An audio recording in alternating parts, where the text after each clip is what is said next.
हरे कृष्णा। आप सभी का दिन शुभ और मंगलमयी हो।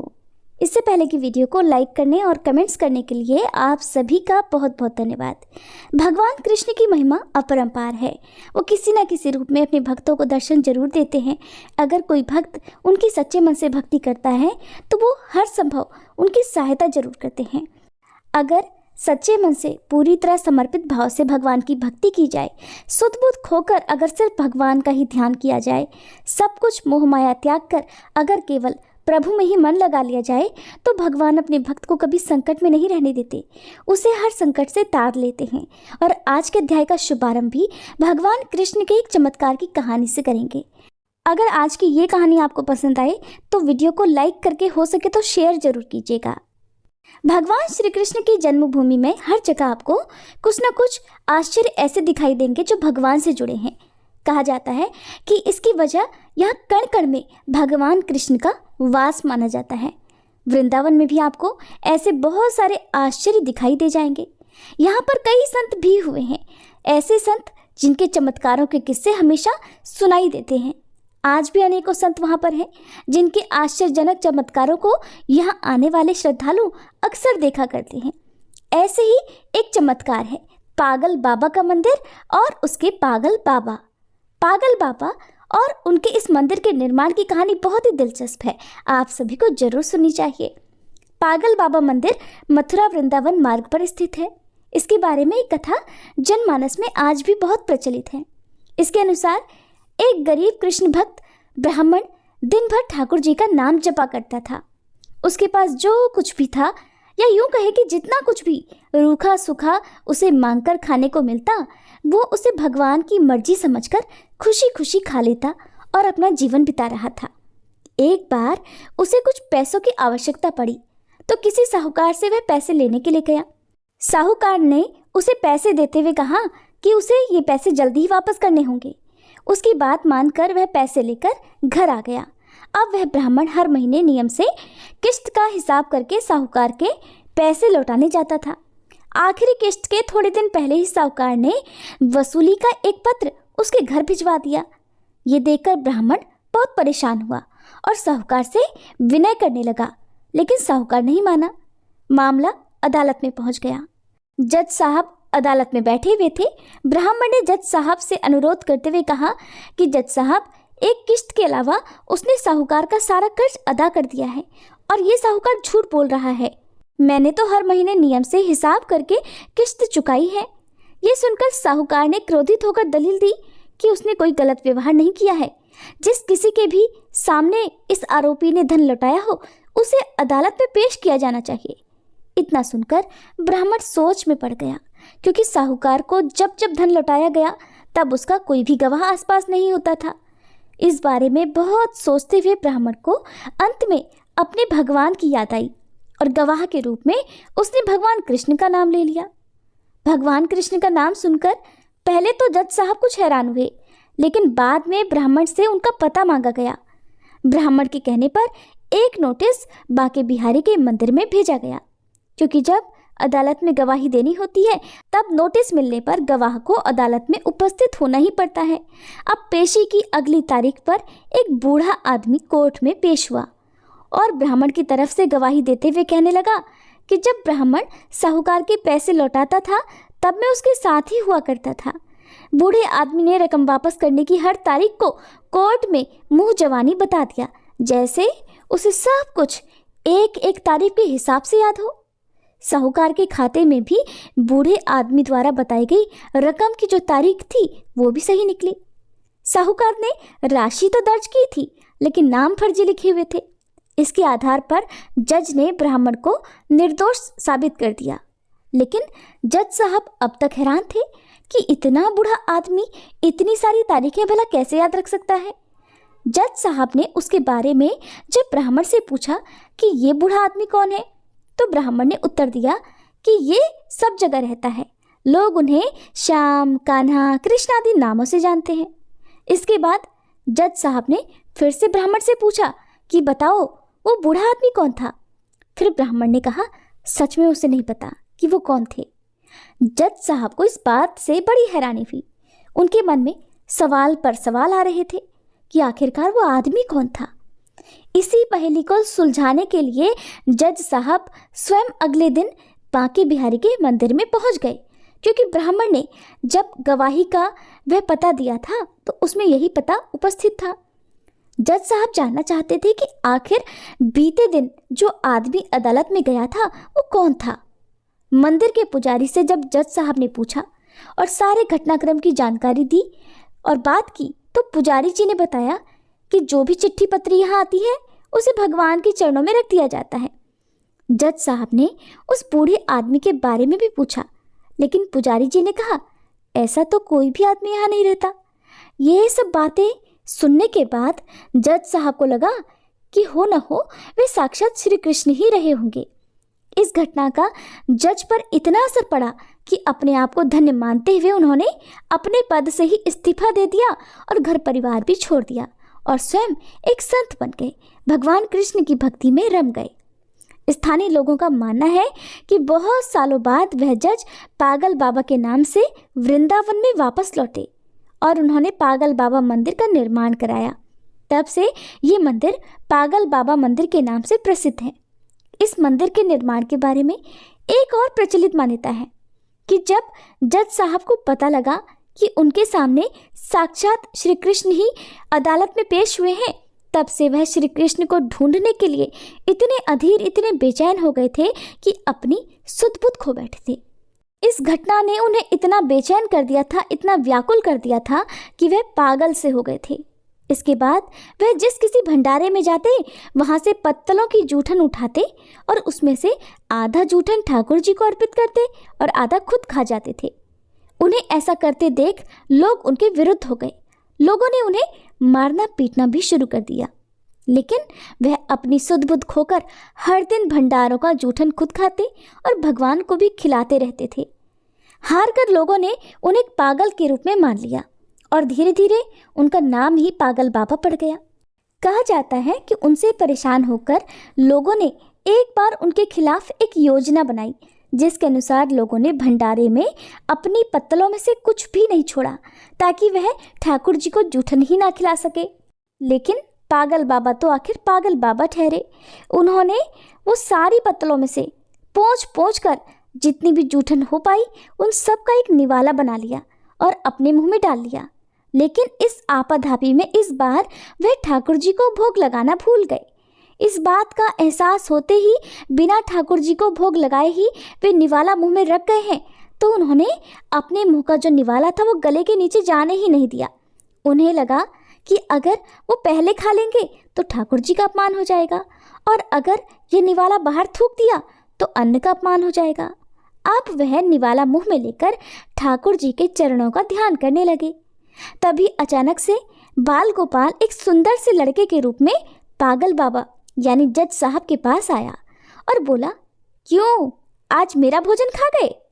ये सुनकर जज साहब की आंखें आंसुओं से भर गई और बोले, ठाकुर जी बहुत बड़ी भूल हो गई है, माफ़ कर दो। ठाकुर जी ने भी मुस्कुराते हुए कहा कि आज तक तुमने मुझे लोगों का जूठा खिलाया है, किंतु आज अपना ही जूठा खिला दो। जज साहब की आंखों से आंसू रुकने का नाम ही नहीं ले रहे थे। कहते हैं कि इस घटना के बाद से जो पागल बाबा थे उनको मानने वाले लोगों की संख्या बढ़ने लगी। इसके बाद बाबा ने एक विशाल मंदिर की प्रस्थापना का प्रण लिया और विशाल भंडारे का आयोजन किया। अपार जन समूह उमड़ा, लेकिन बाबा का भंडार खाली होने का नाम ही नहीं ले रहा था। बाबा ने मंदिर में एक विशाल रसोई बनवाई और मंदिर के नीचे विशाल भंडार घर बनवाया। उसी समय आयकर विभाग ने छापा मारा कि इतना अनाज और भंडारे का सामान कहाँ से आ रहा है।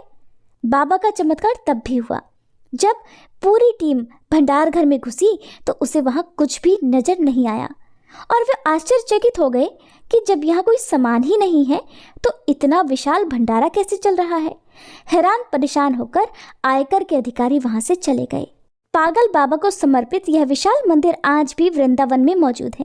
कहा जाता है कि यहाँ से कोई भी भक्त खाली हाथ नहीं जाता। यहाँ भक्तों की हर मनोकामना पागल बाबा और उनके कन्हैया जी जरूर सुनते हैं। तो कैसी लगी आपको आज की ये कहानी? अब सुनिए आगे का अध्याय। और आज के अध्याय के अंत में भी आप श्री तुलसी चालीसा पाठ और तुलसी माता की आरती सुनेंगे, क्योंकि कार्तिक के महीने में हर दिन नियम से तुलसी चालीसा का पाठ और तुलसी माता की आरती गानी चाहिए। इससे पहले के अध्याय में जब भगवान श्री कृष्ण ने सत्यभामा जी को उनके पूर्व जन्म का वृतांत सुनाया, तब ये कथा सुनकर समस्त ऋषि मुनियों ने श्री सूत जी महाराज से कहा, हे सूत जी महाराज, अब आप कृपा करके कार्तिक मास और तुलसी जी के महात्म्य का भी वर्णन कीजिए। तब सूत जी बोले, हे ऋषियों, जो प्रश्न आपने मुझसे किया है यही प्रश्न राजा पृथु ने नारद मुनि से किया था, और जो उत्तर नारद जी ने महाराज पृथु को दिया था वही आज मैं आपको सुना रहा हूँ, सो आप सब एकाग्र चित्त होकर सुनो। एक दिन राजा पृथु ने श्री नारद जी से पूछा, हे देवर्षि, भगवान को तुलसी इतनी प्यारी क्यों है? आप कृपा करके इसका महात्म्य सुना दीजिए। राजा पृथु की बात सुनकर देवर्षि नारद कहने लगे, एक समय देवराज इंद्र बहुत से देवताओं और अप्सराओं सहित देवों के देव श्री महादेव जी के दर्शनों को कैलाश पर्वत पर गए। वे सभी जब कैलाश पर्वत पर पहुंचे तो उन्होंने भारी आकार और भयंकर नेत्रों वाले एक विशालकाय पुरुष को देखा। तब देवराज इंद्र ने उससे पूछा, तू कौन है और भगवान शिव कहाँ है? देवराज इंद्र के कई बार पूछने पर भी उसने कोई उत्तर नहीं दिया तो देवराज को बड़ा क्रोध आया। मारे क्रोध के देवराज इंद्र ने अपना वज्र उसके कंठ पर दे मारा, जिससे उसका कंठ नीला हो गया, परंतु साथ ही इंद्र का वज्र भी भस्म हो गया। फिर उसकी आंखों में प्रचंड ज्वाला प्रकट हुई। उस समय ऐसा प्रतीत हो रहा था मानो यह ज्वाला देवराज इंद्र सहित सारे संसार को जलाकर भस्म कर देगी। ऐसी भयानक परिस्थिति देखकर देवगुरु बृहस्पति जी तथा देवराज इंद्र आदि सभी देवता नतमस्तक होकर भगवान शिव की स्तुति करते हुए कहने लगे कि हे देवों के देव श्री महादेव, त्रिपुरासुर और अघासुर का विनाश करने वाले हे त्रिपुरारी अघहारी, आपको बारंबार नमस्कार है। हे सुर नर मुनियों की रक्षा करने वाले, आपको नतमस्तक प्रणाम है। देवर्षि नारद ने कहा, हे राजा पृथु, इस प्रकार देवताओं की स्तुति सुनकर श्री महादेव जी ने समस्त ब्रह्मांड को भस्म कर देने वाली अग्नि को शांत कर दिया और कहने लगे, हे देवतागणों, मैं आप सबकी स्तुति सुनकर अत्यंत प्रसन्न हूँ, सो आप सब कोई वर मांगिए। तब समस्त देवताओं सहित देवगुरु श्री बृहस्पति जी ने क्षमा दान मांगा और कहा कि हे देव, जो सुरराज से अपराध हुआ है उसके लिए क्षमा प्रदान कीजिए। श्री बृहस्पति जी की स्तुति सुनकर पुनः देवाधिदेव श्री महादेव जी कहने लगे, मैंने इंद्र का अपराध क्षमा कर दिया और जीवन दान भी दे दिया। हे बृहस्पति जी, आज से आपका नाम भी अमर होगा। तब श्री बृहस्पति जी कहने लगे, हे भगवान, अगर आप हम सब पर प्रसन्न हैं तो सूर्यराज की रक्षा भी कीजिए और सारे ब्रह्मांड को भस्म करने वाली अग्नि जो आपके तेज से उत्पन्न हुई है उसे भी शीघ्र शांत कर दीजिए। भगवान शंकर कहने लगे, मेरे नेत्रों से निकला हुआ ज्वाला रूपी तेज अब वापस कैसे हो सकेगा, इसलिए अब हम इसे कहीं दूर फेंक देते हैं। ऐसा कहकर भगवान भूतेश्वर ने उस अग्नि को समुद्र में फेंक दिया। तब वह अग्नि गंगा के संगम पर गंगा सागर में जा गिरी और एक बालक का रूप धारण करके रोने लगी। उसके रोने की आवाज से पृथ्वी कंपायमान हो गई, सप्तद्वीप बहरे हो गए। ऐसा घोर आश्चर्य देखकर समुद्र की गोद में बालक को रोते हुए देखकर श्री ब्रह्मा जी बड़े आश्चर्य से पूछने लगे, ये किसका बालक है? समुद्र ने उस बालक को बड़े आदर से उठाकर ब्रह्मा जी की गोद में दे दिया और कहा कि ये मेरा पुत्र है जो गंगा से उत्पन्न हुआ है, अब आप इसका जात कर्म कराइए। उसी समय उस बालक ने ब्रह्मा जी की दाढ़ी पकड़कर बड़े जोर से मरोड़ दी, जिसके मरोड़ने से ब्रह्मा जी की आंखों में आंसू भर आए। तब किसी प्रकार से ब्रह्मा जी ने अपनी दाढ़ी छुड़ाई और कहा, इसने हमारी आंखों से जल निकाला है, इसलिए इसका नाम जलंधर होगा और यह शिव जी के अलावा संसार में और किसी के हाथ से नहीं मर पाएगा। इसका कारण यह है कि यह शिव जी के अंश से उत्पन्न हुआ है। यह सुनते ही वह बालक युवा हो गया। तब ब्रह्मा जी ने शुक्राचार्य जी को बुलाकर उसका राज्याभिषेक कराया और तब ब्रह्मा जी वहां से अंतर्ध्यान हो गए। सिंधुराज ने कालनेमी की पुत्री वृंदा के साथ जलंधर का विवाह करा दिया। वृंदा अति सुंदर थी और सारे ब्रह्मांड में प्रथम सती और पतिव्रता थी। परम सुंदर पत्नी पाकर जलंधर बहुत प्रसन्न हुआ, इसलिए आनंद से अब उसके दिन बीतने लगे। जब जब जलंधर घर में आता तो वृंदा स्वयं अपने हाथों से पंखा झलती, पाद्य अर्घ्य और आचमन अर्पण करती। इस प्रकार वह अपने पति को नारायण समझकर उसकी सेवा किया करती थी। देवर्षि नारद बोले, हे राजन, अब मैं पतिव्रता स्त्रियों के कुछ लक्षण सुनाता हूँ। पतिव्रता स्त्री अपने पति के दुख में दुखी और पति के सुख में सुखी रहती है। पति के परदेश जाने पर विरह वेदना का अथाह दुख सहन करती है और पति के मर जाने पर पतिव्रता स्त्री पति के साथ सती हो जाती है। अपने पति के पाप पुण्य में आधे की भागीदार होती है, इसलिए स्त्री अर्धांगिनी कहलाती है। जो स्त्री अपने मृत पति के साथ शमशान भूमि तक जितने कदम उठाकर जाती है, उसको एक एक कदम पर एक एक यज्ञ का पुण्यफल प्राप्त होता है। ऐसी स्त्री अपने माता पिता और पति इन तीनों कुलों को पवित्र कर देती है। जिस प्रकार सपेरा सर्प को बिल से बाहर निकाल लेता है, ठीक उसी प्रकार पतिव्रता सती नारी अपने पति को नरक से निकाल लेती है। जलंधर की कथा पर वापस आते हुए देवर्षि नारद ने आगे कहा, हे राजा पृथु, देवताओं के भय से भयभीत होकर जो सब दैत्य पाताल लोक में भाग गए थे, वे जलंधर का अभय पाकर फिर से पृथ्वी पर आकर निर्भय घूमने लगे। उसी समय जलंधर ने राहु के कटे हुए सिर को देखा और उसने शुक्राचार्य जी से इसका रहस्य पूछा। तब उन्होंने समुद्र मंथन के समय देवताओं द्वारा अमृत को छले जाने का समस्त वृतांत उसे कह सुनाया।